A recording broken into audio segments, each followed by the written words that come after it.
Buongiorno, siamo qua per la conferenza stampa di uno dei nostri film in concorso, Pieces of a Woman, e vi presento a partire dalla destra in fondo gli ospiti al tavolo, il produttore Kevin Turan,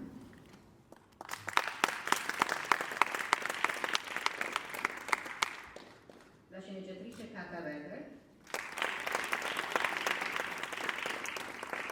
il regista del film Kornél Mundruczó,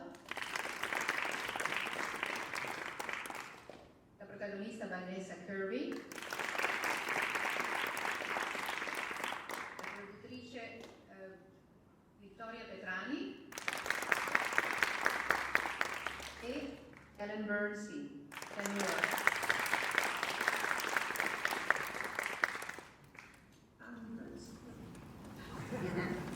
I am going to start with a question for Kornél and Kata, because I think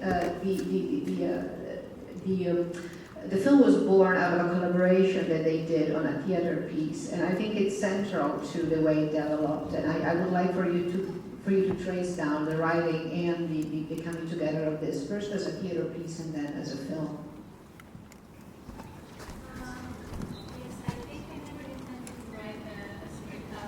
Mike.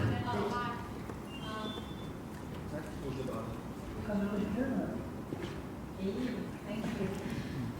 So I never intended to write a script out of this, but I had the notes. It's mainly in the dinner scene, so it was mother and daughter dialogue around a certain taboo that I wanted to talk about. There are different aspects of the story which are really personal to me. First of all, how to deal with tragedies in a Holocaust survival family. Our main actress, the main hero, is the third generation in this family.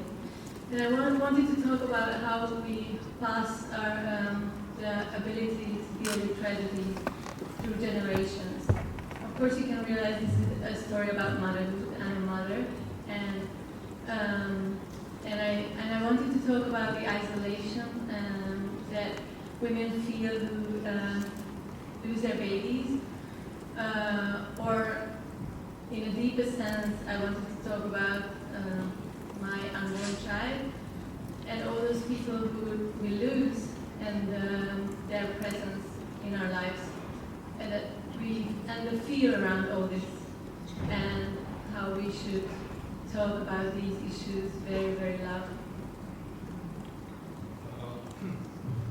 Yeah, so when I read those dialogues in that notebook, the title about it, Pieces of a Woman, and I encouraged Kara just to make a script out of it, and with a strong belief that art is kind of a therapy as well for the artists. So we don't want to illustrate anything from our stories, so it's not one by one, but in that sense, it's the deepest personal story we ever made on screen, and a very intimate drama. And for me, one sentence really stayed with me during the process when Kata told that you are the mother also for the lost one, and it's about motherhood, and that was very beautiful.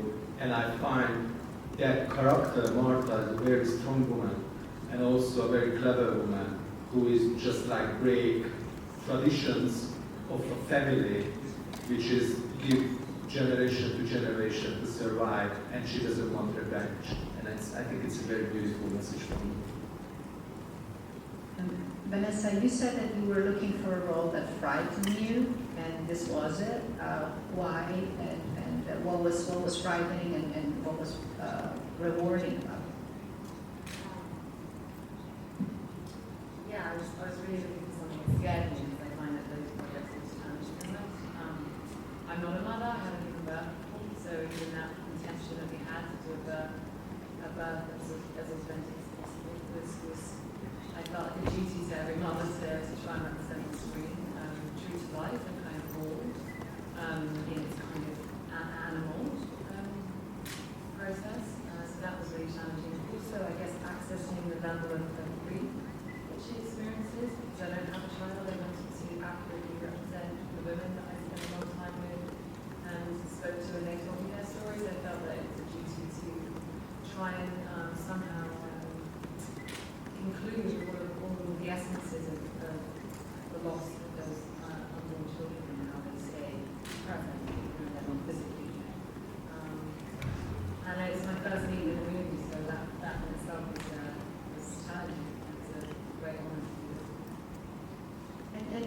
this is a movie, as Kornél was saying about grief, and Kevin was saying about grief, and so it's a very universal emotion, and yet the movie has an incredibly intimate quality, and I think it's the work of the filmmakers, but also the work of the actors. And I want to bring Ellen into the conversation, because to describe how you and Vanessa and Shaya work to obtain the intimacy that these three characters have in this very difficult situation, moment in their life. Well, before we even started, we met together in New York at my apartment. Kata and Kornél and Vanessa and Shaya came to my apartment, and we read the script and talked about the characters. And I think for 4 days before they went back to Canada.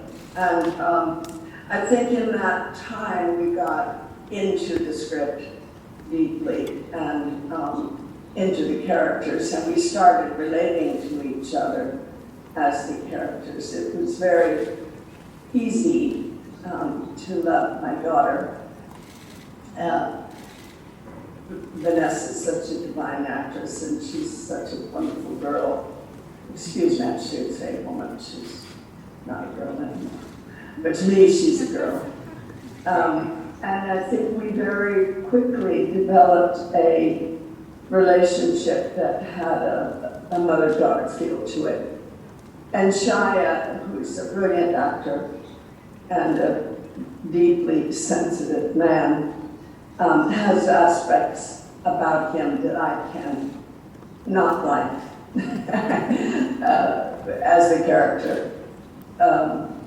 He's, a very special person and an artist. And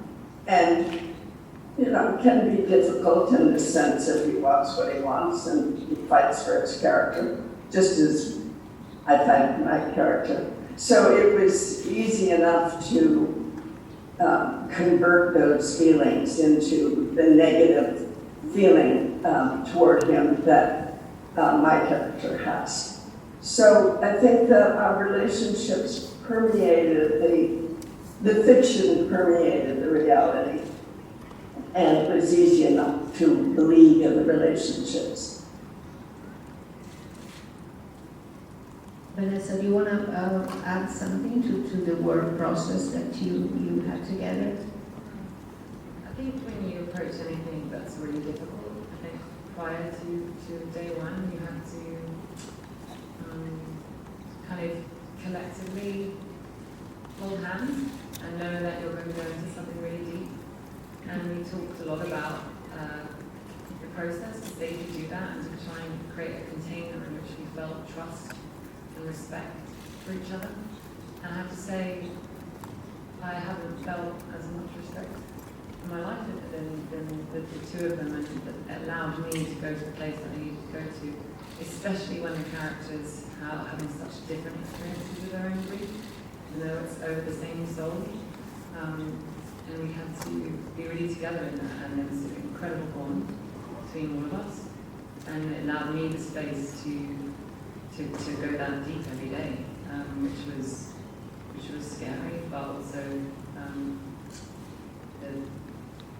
one of the best filming experiences of my life.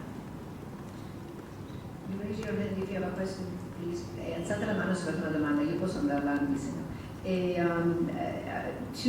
It's impossible not to ask a question about the first scene. I mean, the very long birth scene. And Kornél, why did you decide that it was important to do it in essentially one long camera movement? And then also, if you can add some of the details of how you shot it, what it took to get that scene. Yeah. It was pretty important for me from the first moment. First of all, that was also in the script. It was like, 30 pages. So, I mean, when you read it, that you have to decide how to shoot it. And we decided to do as a runner because of two reasons. One reason is just to be as close to Martha and just to share this experience with Martha in a very simple in a very serious way. And everybody's transferring a little bit of that, because it's so much like a common knowledge, like everybody born, so we know we are the invisible, like who's watching the movie.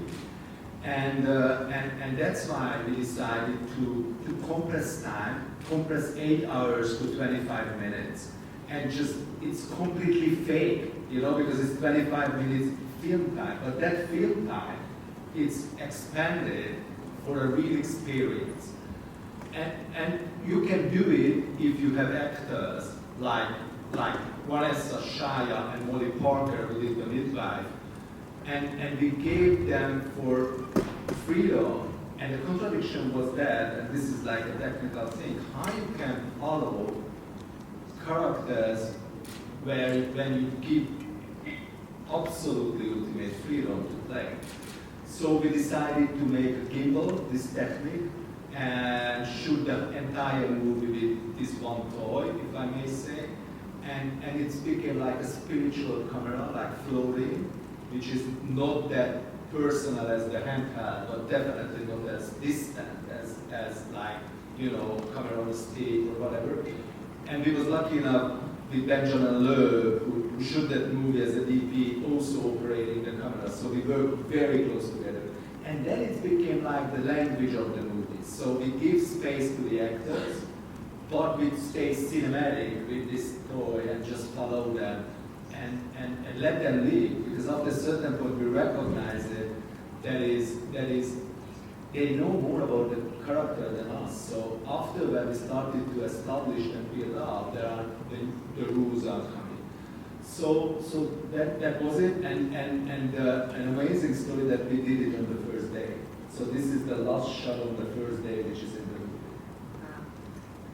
And it took a couple of days to We rehearsed, but not that much, because I was so much afraid to over-rehearse. It's rehearsing is one hand helpful, but on another hand it's an enemy. So you have to be very careful how much you give and how much you want.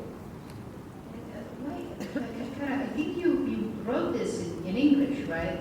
No, I wrote it in Hungarian, and I worked closely together with 2 translators to have a final script. But why both you and Kornél thought that this would be a good project to do, to do something in English language as the first one? It was not the purpose from the very first moment, but it feels like the story has a universal aspect. So, it comes from reactions really when you pick the script, and it, just find its place. So we were lucky enough to find Kevin and Ashley and Aaron to support us. Yeah, for me that was very simple reason. So I really would like to use my own language and my own voice also for another market, and that was a really small, intimate, very personal movie, and I'm also very grateful and thankful to all the producers on the movie that they trust us. Because it's when you give this script, which is starting 30 page, how you lose your baby, this is not very business friendly. Let's say that. So, I mean, it's a big risk by them as well. And also a big encouragement from Victoria, Petrani, we work closely together. Yeah, maybe Kevin also can add in, and Victoria, why this, why do you think this movie can travel, into the U.S. as well, to do an international audience? I think that. Yes,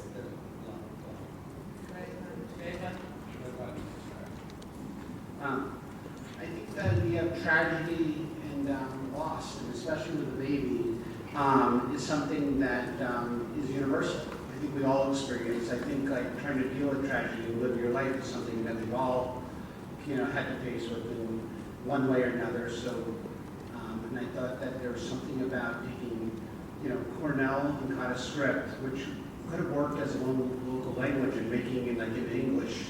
Felt like you could reach kind of an audience.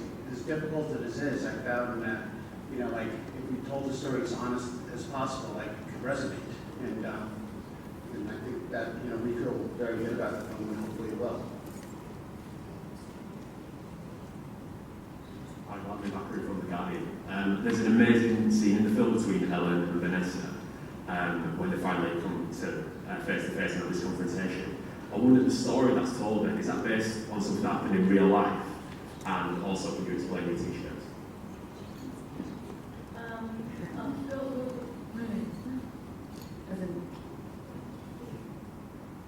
So did you ask if it was a story, Ellen's story was a story Ellen's told in story. real time? So basically, the dinner scene was written first, and that is what I mentioned a little bit, like how Holocaust survivors and their families struggle with tragedies and how they deal with tragedies and how they pass these patterns from mother to daughter. It's a little bit about perfectionism in a greater sense, like you have to be perfect, you have to fit in all the time, because the biggest issue in those families is the ability to survive. So that is the thing. You have to learn it, and you give it to your children, and you want to fit in society. So this story goes, her story goes completely against it, and therefore there is this clash. And that was like the first thing I wanted to write on paper, and I wanted to have a hero who can stop this, who can have her own way to find her own answers within this grieving process, and also brave enough not to take revenge, which is many times the issue with these stories. Answering the t-shirt question. Sorry.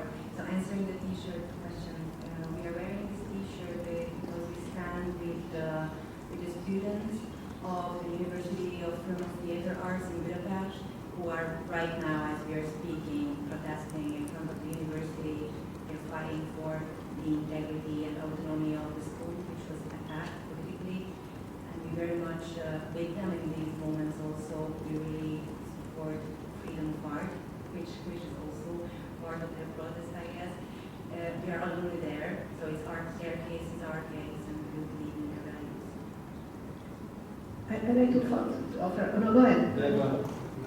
I'd like to offer a small follow-up to the first part of your question and go back to Ellen and have her discuss a little bit the character of the mother. It's a character that you feel you want to hate, and then at the end you completely understand, and the way it comes together, and to the discipline that Karen was talking about, and the precision, and can you explain or talk to us a little bit about her?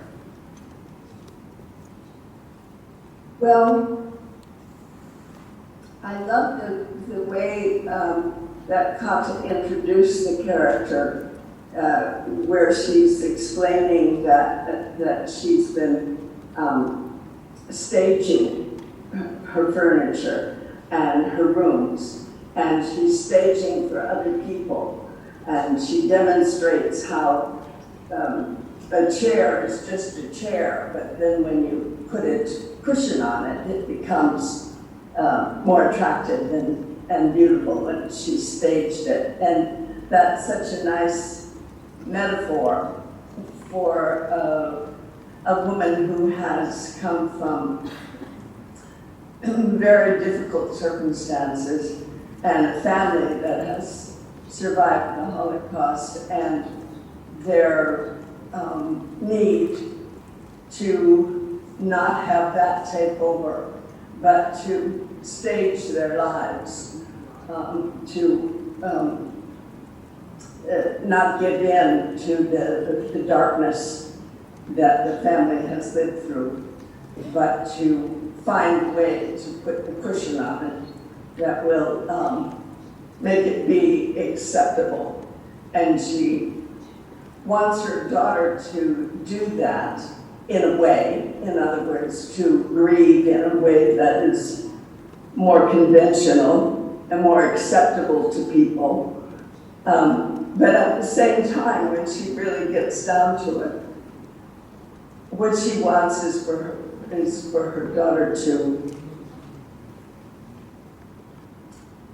really be herself, to really experience the grief, and to do what she has to do to survive. as she and her family have survived. So I think it's a beautifully written character. I love playing her, and I love being Vanessa's mother, I have to say. Vanessa, your character doesn't grieve in a very visible. She internalizes a lot, and there's a big difference between her and Shaya's character do it. And how difficult was to convey all what was going on internally with a character that doesn't want to let people in. So as an actor, how did you find that how you to dial that specific note? It was a challenge for me actually, because I'm naturally quite an expressive person, and quite emotional. So to kind of try and just push it all down inside was really challenging. And Shia is so present and so immediate and so giving in the scenes that it was hard sometimes not to meet both Ellen and Shia with their power and restrain it all. The thing that helped me most was one of the women I spoke to was called Kelly, and she was so generous in sharing her story. She had a very, very similar story with her baby son who died just after being born. And she said, it's a bit like, I was really trying to imagine what the feeling was of feeling that alone. She said, just imagine that you're on the tallest, the highest mountain, on the top of Everest, and you're trying to scream, and the wind is just pushing past you, so like screaming past you so you can't make a noise, and then you look down and all the people you love and everyone else in the world is just carrying on as normal. And so I had to try and access that headspace all the time. And I had lots of little things like that just to try and remember that the loneliness and the isolation is the thing that is the very personal journey that this character, given the nature of her family, finds the route through grief. And but yeah, it was difficult for me because I would want to express it all. But Kornél just kept saying, bring it back. We imagine her always as a silent character. So when we met first time in Budapest, actually, and that was a meeting when we both, I guess, decided to make this journey together. That we have, parts when we just don't talk. It was just quiet parts, and very rare that you can find an artist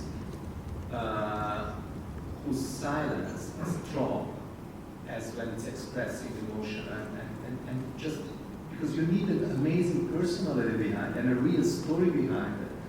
And Vanessa has it, and she surprised us every day, even when the scene was like walking on the street, or sitting on a bus, things like really difficult. But I was very grateful for all actors. So we had this experience with Vanessa, but it was really like an ensemble play. Shia LaBeouf, Ellen Burstyn, Molly Parker, Sarah Snook, Benny Safdie, Eliza Schlesinger, the entire cast so deeply believe in this story. So they really delivered that what we are looking for, and everybody's facing back in the golden time, the 70s, 80s, just various acting qualities was just amazing. And to meet it, it's here, and it's possible. That was so uplifting over there. Can you describe? Oh, there is a question there. Right.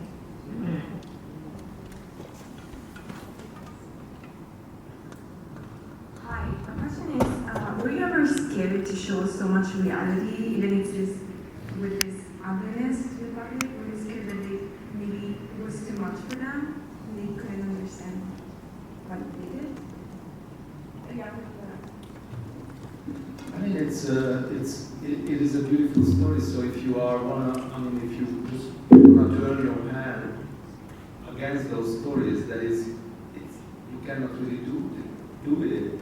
So same with the birth scene. I felt also as a father of three. So this is the one experience when you feel there is power above you, and also we learn during COVID as well, that power above us, so we cannot control everything. And this is a story where we gave a big territory for the unseen and an uncertainty and falling. And yeah, and